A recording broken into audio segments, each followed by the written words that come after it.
अब dead mobile आप देख सकते हो, अगर आप देखोगे तो यहाँ पे लगा हुआ है PMI 632, ये एक चार्जिंग आईसी है इसका। हम एक काम करते हैं, इसकी बक लाइन का GR लेते हैं।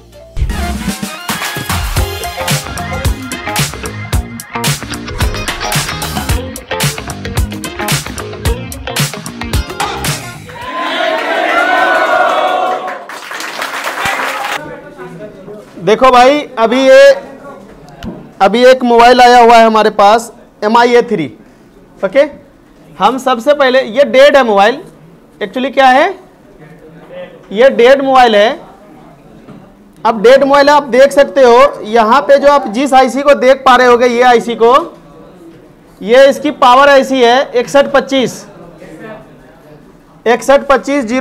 इसकी पावर आईसी है। और ये जो आप देख पा रहे हो, इसका ये बक लाइन है, और ये इसका ऑक्सीलेटर है, यानी क्रिस्टल है। इसकी बैक साइड में अगर आप देखोगे तो यहाँ पे लगा हुआ है PMI 632, ये एक चार्जिंग आईसी है इसका।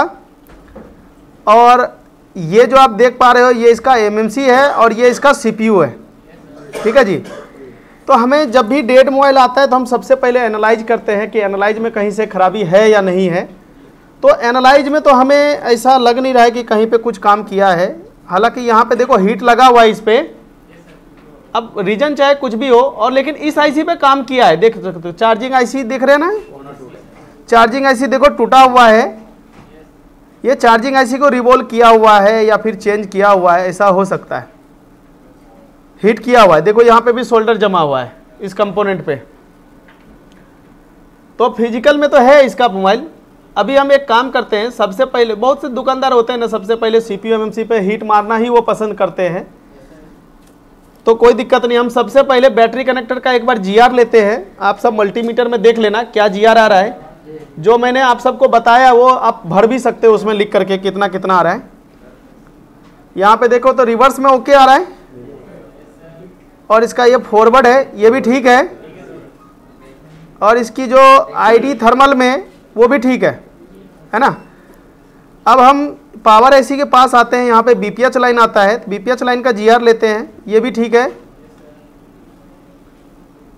देखो ये भी ठीक है ना। तो अब हम एक काम करते हैं, इसकी बक लाइन का GR लेते हैं। बक लाइन पे GR आपको पता है 10 ओम से प्लस होना चाहिए। देखो यहाँ पे 425 के आसपास है, और इस कॉइल पे कितना है 200, इस पे कितना है, इस पे देखो ये लाइन शॉर्ट है, इसका क्या है, ये लाइन शॉर्ट है। देखो ये भी लाइन शॉर्ट है इसका, ये ठीक है, ये ठीक है। तो ये दो लाइन इसका शॉर्ट है जो टूटा हुआ है ना। तो एक काम करते हैं हम, MI A3 है ना, A3, हम एक बार डायग्राम खोलते हैं। MI A3 का एक बार बीट मैप चेक करते हैं। MI A3 का हम बीट मैप चेक करेंगे, और बीट मैप से हम जरा देखते हैं कि ये दोनों कॉइल की लाइन जो है ना कहाँ जा रही है। कोई दिक्कत?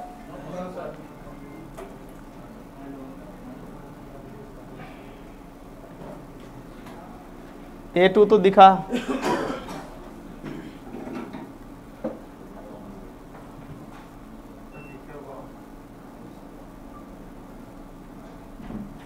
देखो ये रहा A3। बीट मैप खोलते हैं,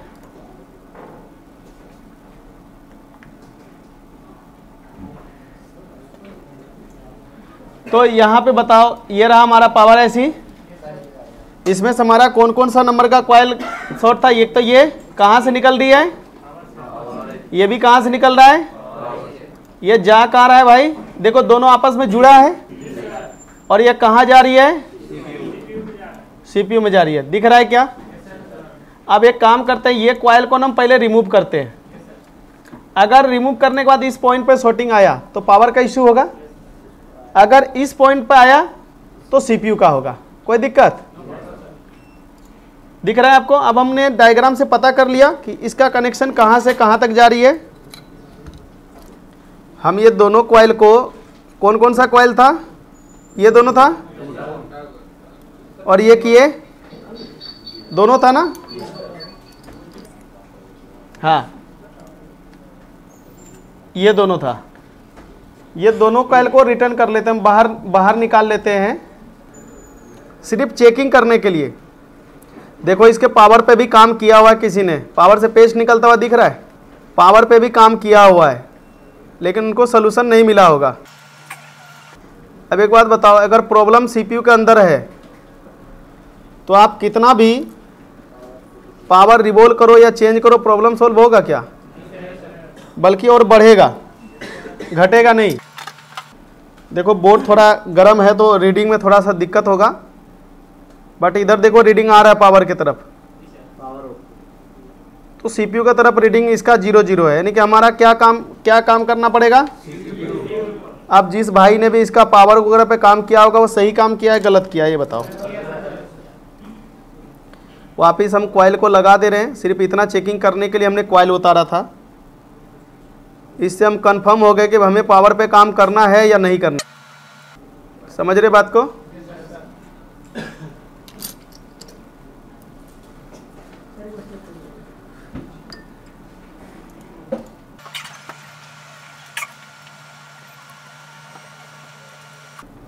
लग गया? थोड़ा सा बोर्ड को ठंडा होने देंगे। अब आप सबको पता है कि हम सीपीयू क्यों उतारेंगे? मुद्दा है आप सबके पास, या हम ऐसे तुक्के वाले काम कर रहे हैं कि सीपीयू उतारना पड़ेगा, सीपीयू रिवॉल्व करना पड़ेगा? आपको पता है कि सीपीयू क्यों उतार रहे हैं, सीपीयू क्यों रिवॉल्व कर रहे हैं, ये भी आपको पता है ना? अगर इस तरीके से आपके दुकान पे आ गए हैंडसेट तो आप कर लोगे। देखो अब यहाँ पे हम ये देखते हैं कि क्या हमारा खाली सीपीयू रिवॉल्व हो सकता है। कोशिश करते हैं, ओके जी, कोशिश करते हैं हम सिर्फ सीपीयू रिवॉल्व करने का। अगर नहीं हुआ तो हमें एमएमसी भी रिवॉल्व करना पड़ेगा, कोई दिक्कत?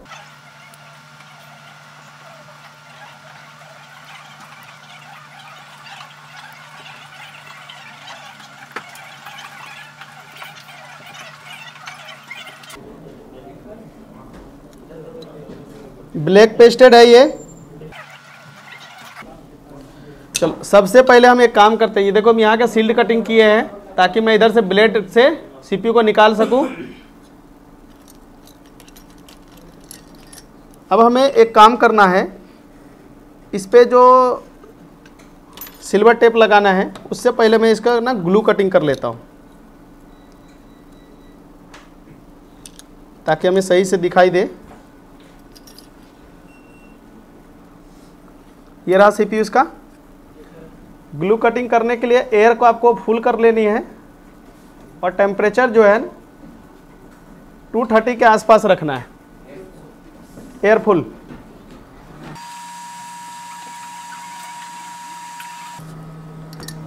और ग्लू कटिंग आप अच्छे से करोगे। देखो ज़्यादा यहाँ पे प्रेस नहीं करना है ब्लेड को। अभी देखो चार्जिंग आईसी पे भी काम किया गया है, इस पे पावर पे भी काम किया गया है इस पे, जो कि गलत है, जबकि ये दोनों आईसी पे काम करने की जरूरत था। अच्छा हम इसके साइड से कटिंग इस वजह से ग्लू करते हैं ताकि हमारा आईसी के साथ कंपोनेंट ना निकल कर आ जाए बाहर।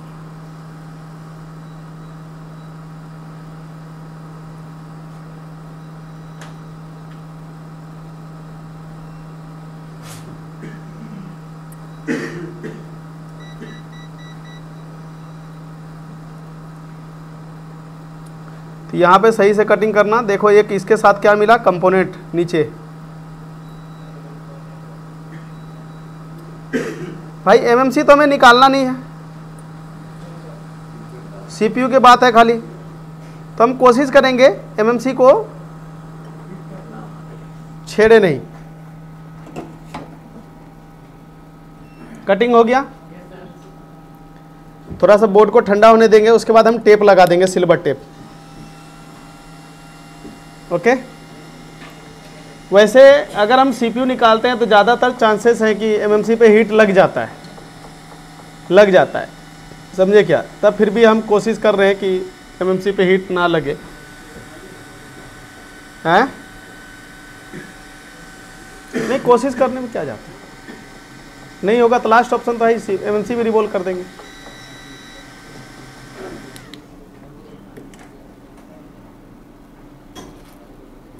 हमने अभी देखो पिछला भी वीडियो में आपको बताया था ना, हमने सिर्फ क्या एमएमसी रिवॉल्व किया था उसका,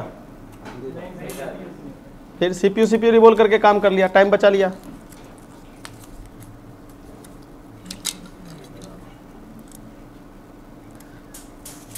आपको समझ में आ रहा है ना? आप कुछ पूछ नहीं रहे हैं।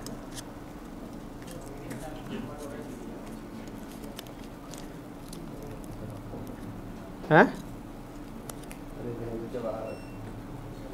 समझ से बाहर है? क्या समझ से बाहर है? ट्रेसिंग समझ से बाहर हो गया। ये नहीं, अभी जो कर रहा हूँ ये समझ में आ रहा है ना? दुकानदार तो है, दुकान तो है ना आपके पास, तो इतना तो काम करते ही होंगे।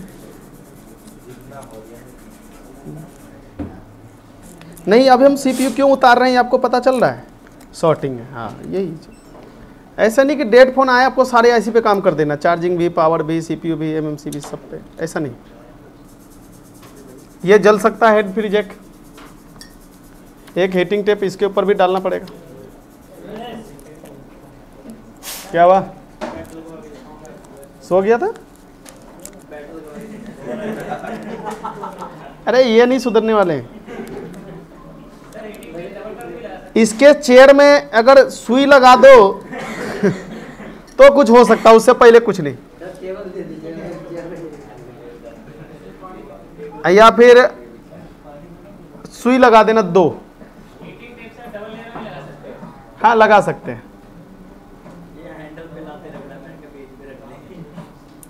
टेम्परेचर 340 कम से कम रखनी है।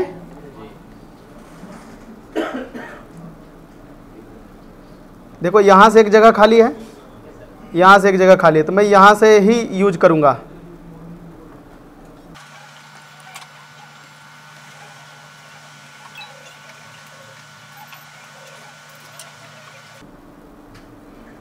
मुझे ऐसा क्यों लग रहा है कि मैं कुछ कंपोनेंट को पहले से निकाल लूं।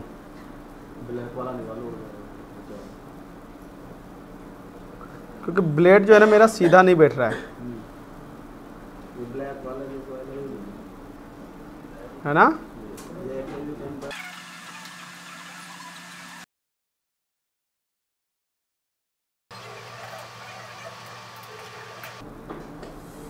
निकल गया भाई, डायोड भी अपने जगह पे है, कोई इसको कुछ बोल नहीं सकता।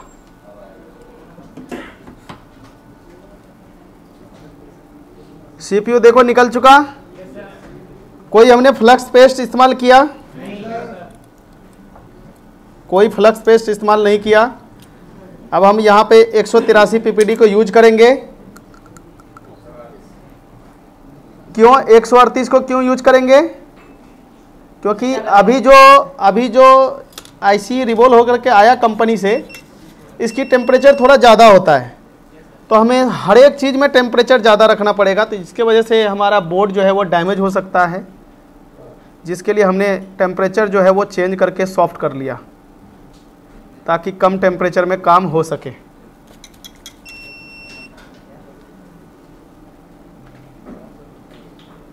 आराम से काम करना है, कोई जल्दबाजी नहीं।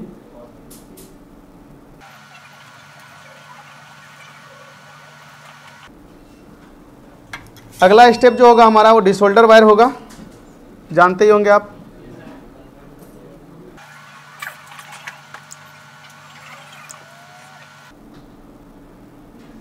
आप क्या बोल रहे थे सर जी, कोई फ़ोन हुआ नहीं, जिंदा नहीं हुआ?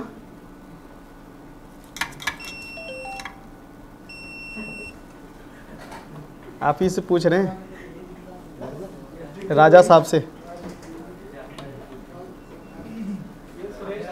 हाँ हाँ सुरेश को ही पूछ रहे।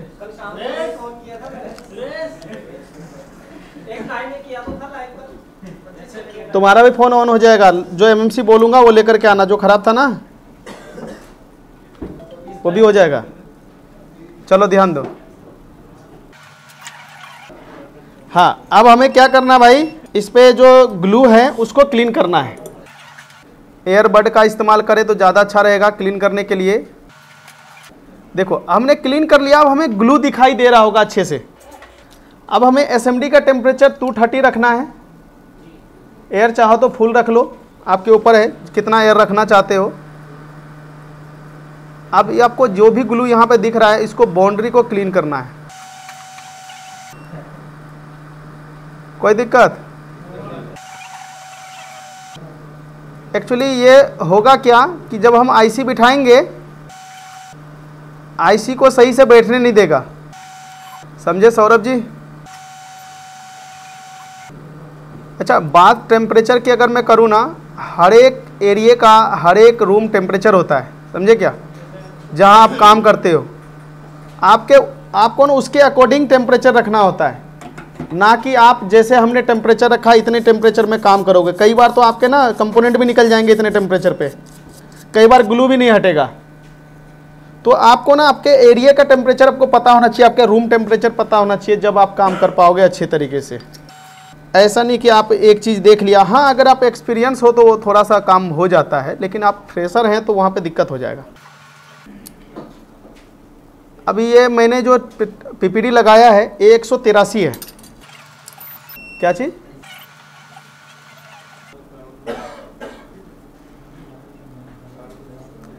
ये कोशिश कीजिए कि सारे बॉल पे शोल्डर लगे, ताकि हम आईसी बिठाएं तो एक बार में बैठ जाए।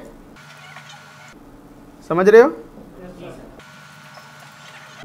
अभी तक मैंने शॉर्टिंग चेक नहीं किया, शॉर्टिंग निकला या नहीं निकला। एक्चुअली मैं क्लीन कर लूँ, उसके बाद शॉर्टिंग चेक करके देखूंगा। काम ओके?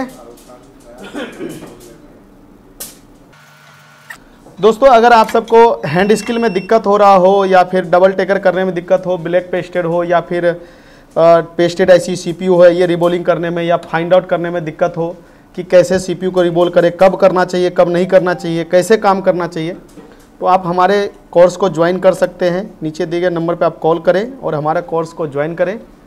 हमारा कोर्स आपको बेसिक से लेकर के माइक्रो लेवल, चिप लेवल तक आपको बताएंगे कि CPU, MMC, double taker, white pasted, black pasted, CPU पे कैसे वर्क करते हैं, क्या टेम्परेचर होना चाहिए, आयरन का टेम्परेचर क्या होना चाहिए, एसएमडी का टेम्परेचर होना चाहिए, कौन सा एसएमडी यूज करना चाहिए, ये सारे चीज़ आपको बारीकी से यहाँ पे बताया जाएगा। तो अभी देखो कि मेरा सारे बॉल जो है एक जैसे दिख रहा है। मैं इसको क्लीन कर लूँगा।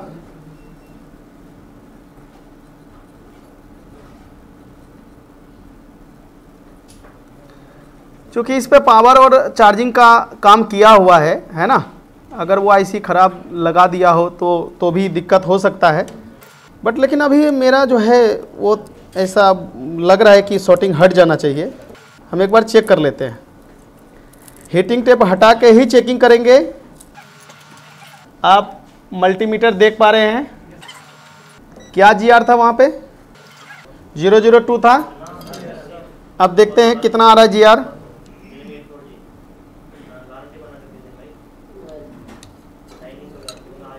शायद कनेक्ट नहीं हुआ होगा। देखो जीआर आ गया, जीआर आ गया। ये 2 लाइन शॉर्ट था, सीपीयू हटाने से लाइन क्लियर हो गया, यानी कि हमारा ट्रेसिंग जो है वो ओके है। क्यों सुरेश जी?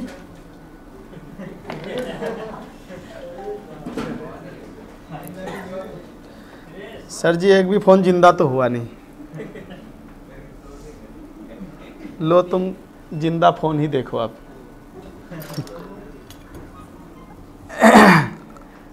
क्या करे, मेरे मुंह से निकल गए।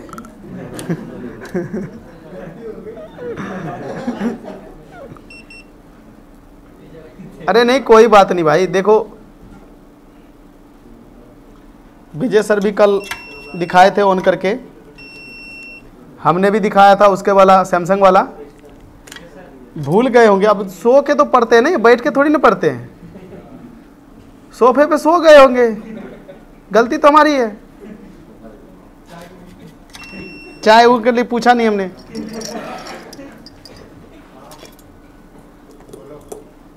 ये काट देना सर जी वीडियो में, कहीं ये भी यूट्यूब पे डाल दो।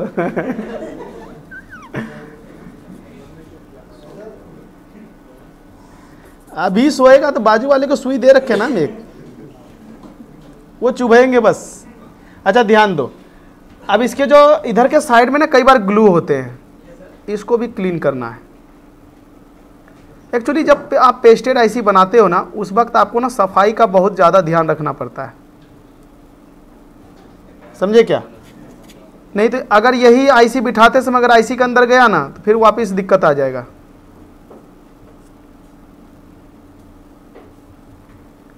सुरेश जी नाराज है क्या आप? फिर कुछ बोल नहीं रहे।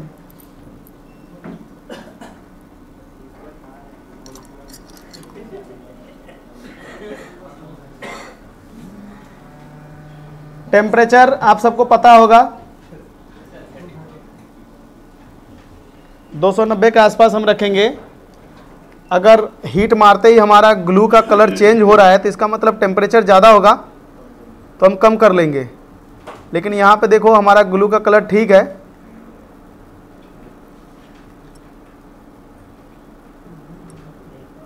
हमारा ब्लेड हल्का सा अटक रहा है तो मैं थोड़ा सा बढ़ा दूंगा। ब्लेड अटके तो हल्का सा टेम्परेचर बढ़ा देना।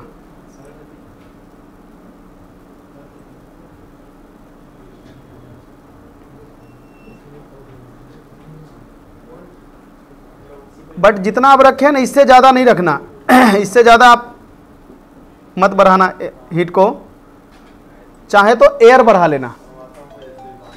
ठीक है जी, अब हम एयर को बढ़ाएंगे।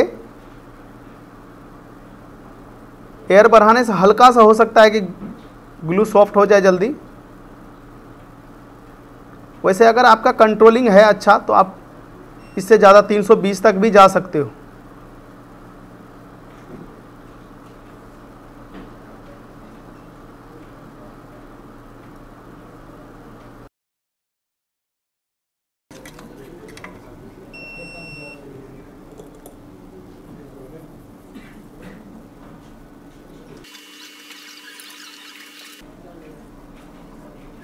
अब इस सीपीयू को रिबोल करना है। रिबोल करने के लिए इसके पार्ट नंबर देखते हैं क्या है। 6125 क्या है इसका पार्ट नंबर? तो इसकी एक्सटेंसिल हम निकालते हैं।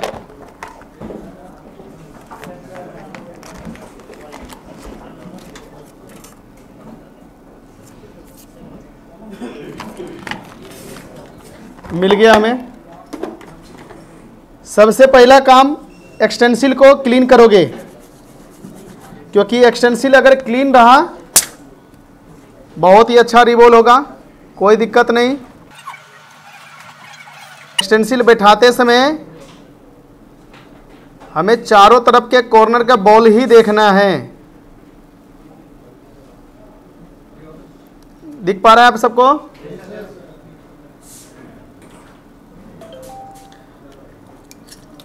पीपीटी भरने से पहले प्रीहीट करना है। एक मिनट, मैं जरा पीपीटी निकाल लूँ। प्रीहीट करने के फायदे क्या क्या हैं ये बताओ।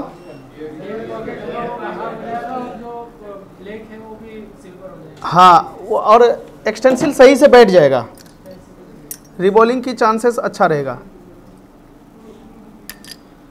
तो अब हम पीपीटी को इसमें फिल करते हैं। अच्छा, जब पीपीटी हम भरते हैं ना, बिल्कुल हल्के हाथों से भरा करो। बहुत से क्या करते हैं, एकदम पूरा जान लगा देते पीपीटी भरने में, तो वो पीपीटी क्या होता है, एक्सटेंसिल के अंदर घुस जाता है। पीपीटी लगाने के बाद कॉटन से क्लीन कर लेना, बॉल बराबर बनेंगे सारे। ओहो, देखा क्या हुआ, इधर से एक्सटेंसिल उठ गया है, बट नुकसान कुछ नहीं हुआ, नुकसान कुछ नहीं हुआ।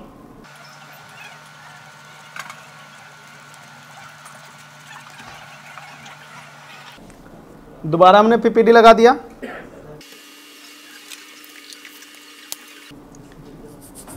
क्या बोलते हैं, पेस्ट लगा के हीट करना चाहिए, फिर से कर ही देता हूं।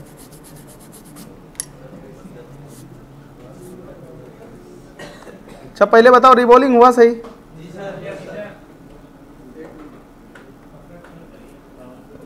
शुक्रिया। अगर आप ये स्टेप को फॉलो करेंगे तो आपसे भी अच्छा काम होगा।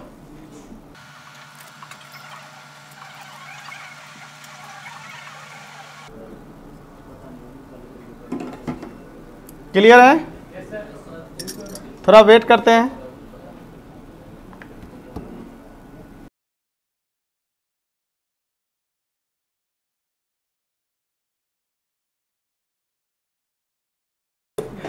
क्लीन कर लेते हैं सीपीयू को।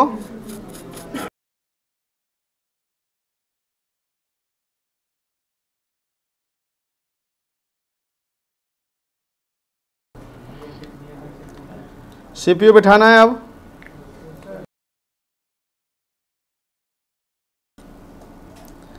वापस से मुझे हीटिंग टेप लगाना पड़ेगा ताकि एमएमसी पे हीट ना चला जाए। कोई दिक्कत?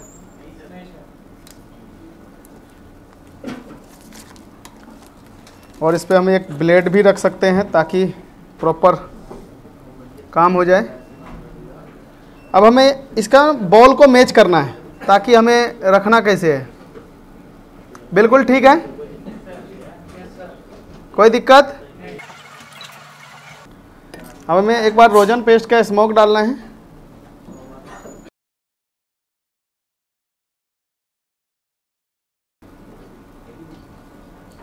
सीपीयू बैठाने का आपको ट्रिक तो मैंने बता ही दिया है।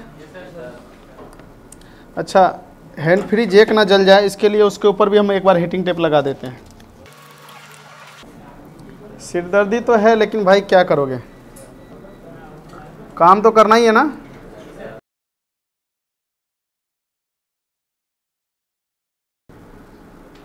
सेक भी हो रहा है, बोर्ड को ठंडा होने देते हैं।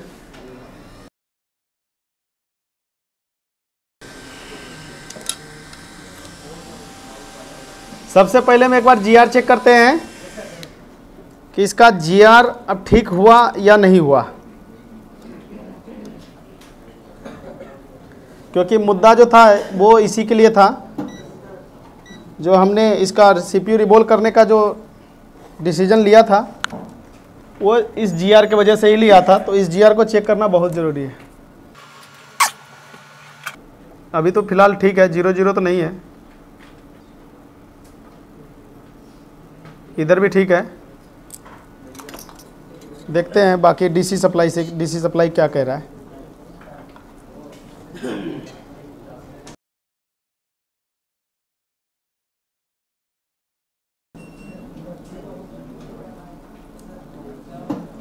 $151 पे स्टक है एमएमसी, यानी कि देखो या तो मेरे सीपीयू उतारने की वजह से हीट लग गया होगा या फिर जो भाई साहब चार्जिंग आईसी इस पे लगाया उसके वजह से हो सकता है कि इसके एमएमसी पे हीट लगी हो। ठीक है जी, या में भी हो सकता है कि इसकी सॉफ्टवेयर का भी इशू हो। लेकिन ये देखो बूट कंडीशन में आ गया, अभी इसकी पीएस होल्ड बन गया, यानी कि हार्डवेयर ओके हो चुका। हाँ ठीक है जी।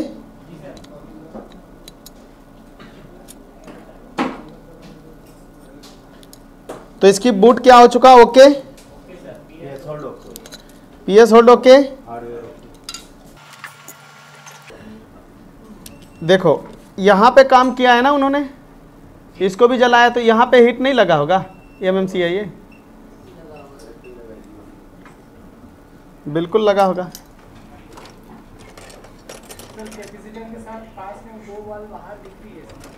उससे कोई मतलब नहीं।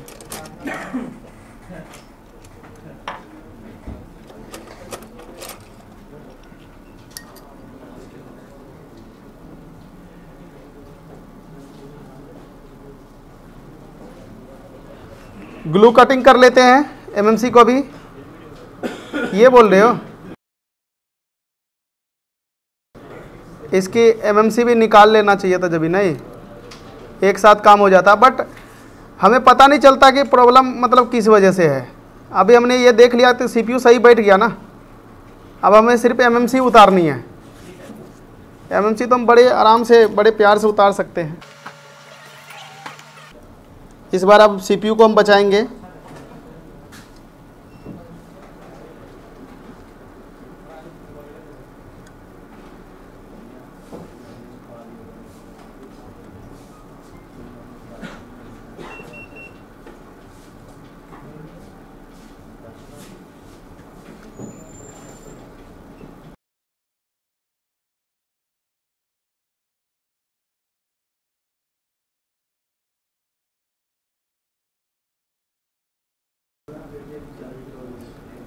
तो देखो भाई, पेस्टेड आईसी उतारना आप सबको तो क्लियर हो गया होगा मेरे हिसाब से।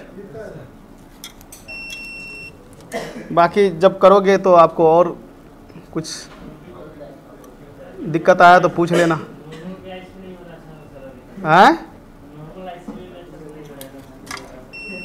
नॉर्मल आईसी नहीं हो रहा है तो आप जो गलती कर रहे होंगे वो गलती पर आकलन कीजिए, क्या गलती हो रहा है क्या नहीं हो रहा है।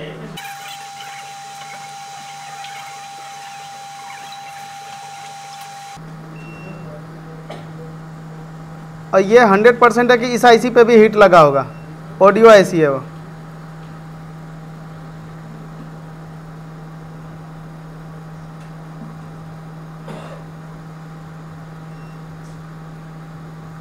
ग्लू हटा दिया।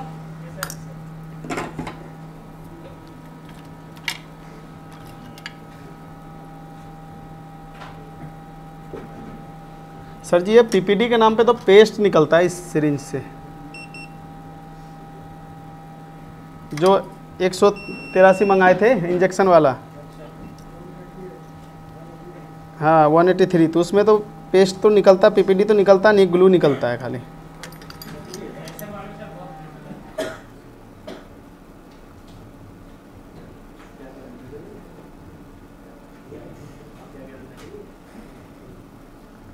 नकली नहीं है एक्चुअली, उसमें क्या है कि बहुत ज़्यादा पतला पीपीडी भर दिया उसके अंदर।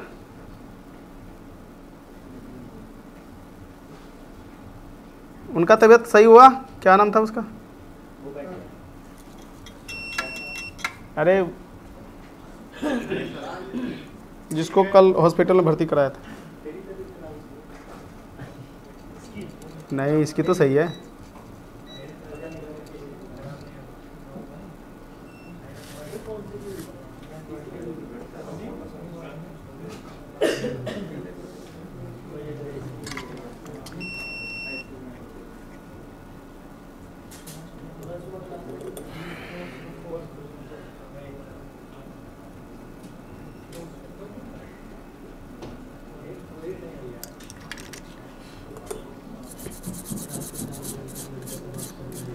भाई क्लीन हो चुका? कोई दिक्कत? कहीं पे ग्लू तो नहीं बचा है?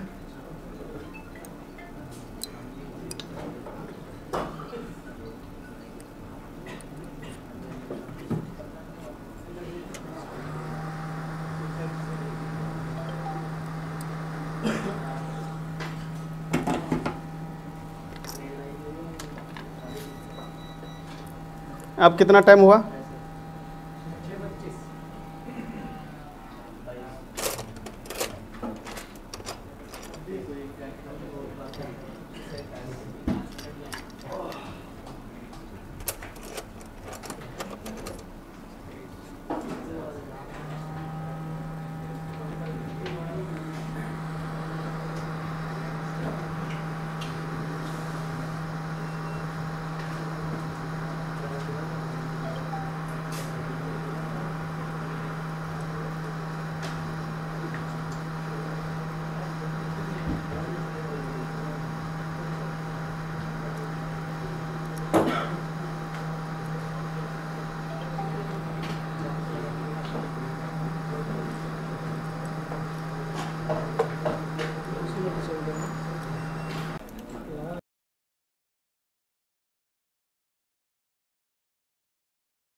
बिठाने से पहले,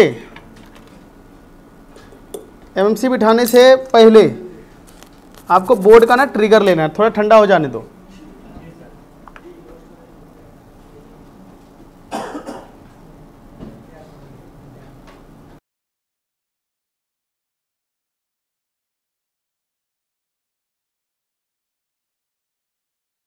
देखो ये A3 मोबाइल था जिसका कि ये लाइन शॉर्ट था, यहाँ से ये इसका बक लाइन जो है वो शॉर्ट था।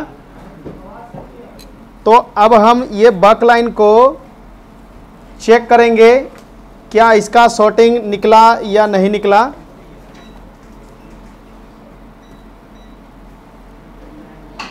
इसमें कौन कौन सी लाइन शॉर्ट था, एक तो ये वाली लाइन शॉर्ट था, एक ये वाली लाइन शॉर्ट था। अब इस पे देखो GR इसका, एक सेकेंड,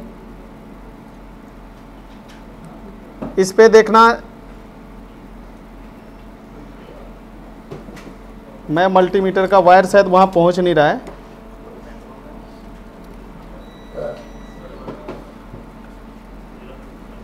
देखो यहाँ GR आने लगा, जबकि ये लाइन शॉर्ट था। हमने उतार करके कॉइल चेक किया था, देखो यहाँ पे भी GR आ रहा है, 28 GR आ रहा है। इसका मतलब ठीक है ये, क्योंकि 10 ओम से प्लस GR आना चाहिए।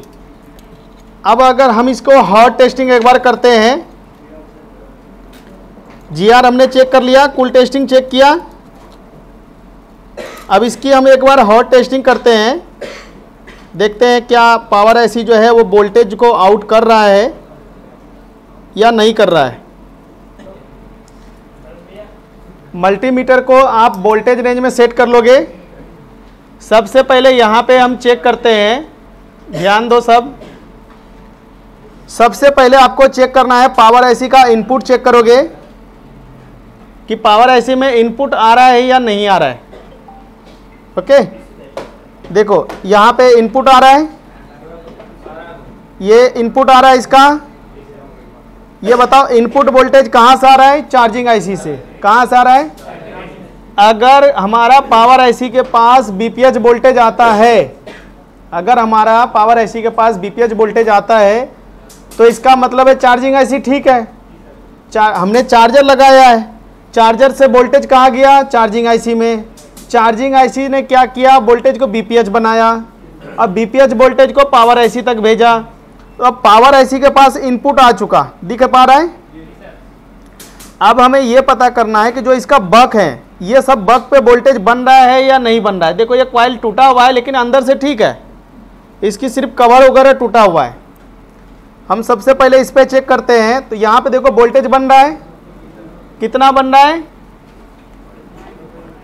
1.3 के आसपास ये बन रहा है। 0.9 आ रहा है, कई बार देखो 0.9 आ रहा है, देखो 1.3 से जाकर 0.9 आ रहा है। यहाँ पे देखो 1.1 आ रहा है, इस पे बताओ आ रहा है वोल्टेज। अब इस वाले पे चेक करते हैं, देखो एक कॉइल ऐसा मिलेगा जिस पे वोल्टेज नहीं मिलेगा, क्योंकि वो मॉडेम होता है। जब आप सिम लगाओगे, फोन में ऑन करोगे, सिम लगाओगे तो इस कॉइल पे वोल्टेज मिलेगा आपको। बाकी देखो इस पे चेक करो, देखो इस पे भी आ रहा है वोल्टेज, एक सेकेंड, आ रहा है वोल्टेज। एक्चुअली यहाँ पे हमारा मल्टीमीटर ना सही से लग नहीं पा रहा है, जिस वजह से वोल्टेज हो जा रहा है 0।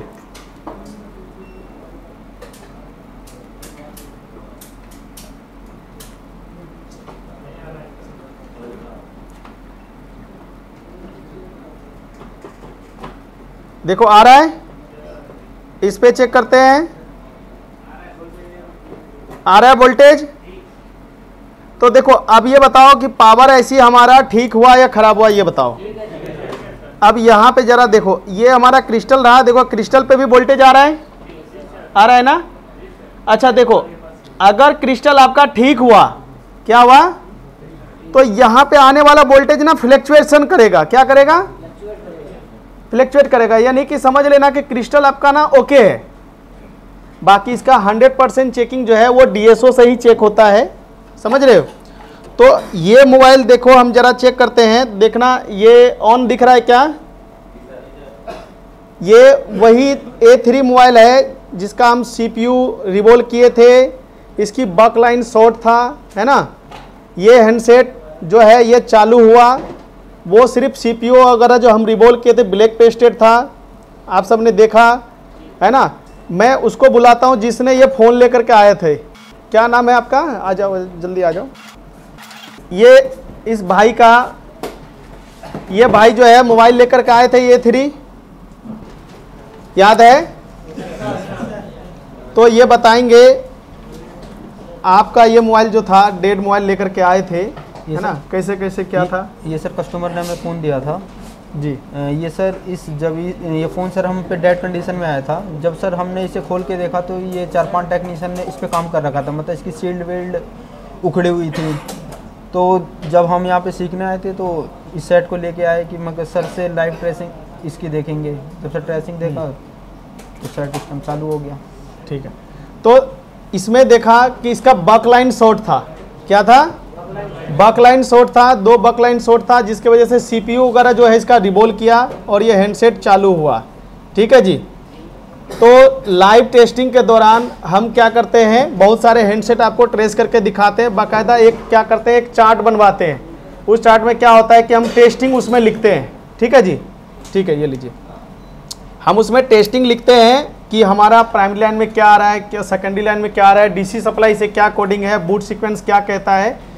इस तरीके से करके हम लाइव फ़ोन को टेस्टिंग करते हैं। ठीक है भाई, थैंक यू। तो क्या कहते हैं, AK Info ज्वाइन करना चाहिए? 110% सर ज्वाइन करना चाहिए, क्योंकि जो पहले की टेक्नोलॉजी और अब में काफ़ी कुछ चेंज हो चुका है। जब हमने पहले सीखा था तो इतना तो सर हमें उतना आइडिया ही था ही नहीं कि मतलब बकलाइन क्या होती है और ये आपका VPS पावर क्या होता है। और अब के पहले के सर्किट और अब के सर्किट में काफ़ी कुछ अपडेट हो चुका है जी। एक्चुअली क्या होता है, जब हमारे पास सिंगल पावर IC आता है तो उसका अलग हिसाब से ट्रेसिंग होता है। अगर हमारे पास डबल पावर IC का आता है उसका अलग हिसाब से ट्रेसिंग होता है।